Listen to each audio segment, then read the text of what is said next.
কবি পারভেজ বাবুলের লেখা কবিতা একজন মাধবীর অপেক্ষায়।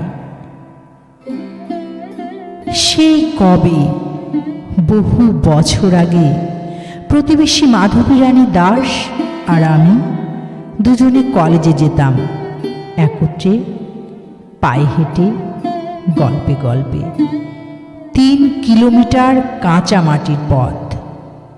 হাসতে হাসতে মাধবী আমার শরীর ছুঁয়ে যেত।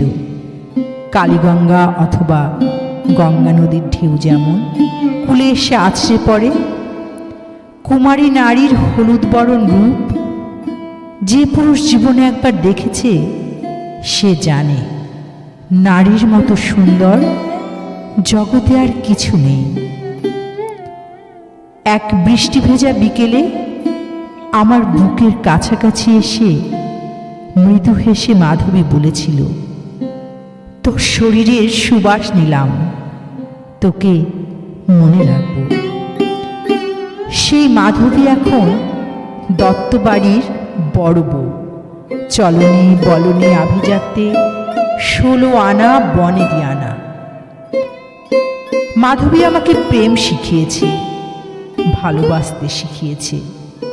চিঠিতে লিখেছে, তুই আমার অনন্ত এক প্রেম। তারপর অপ্রেমে কেটেছে আমার 1000 বছর। নিঃসঙ্গ একাকী আমি খুঁজেছি মাধবীর মতো কোনো নারী কেউ আসুক, আমার চোখ দেখে বুঝুক।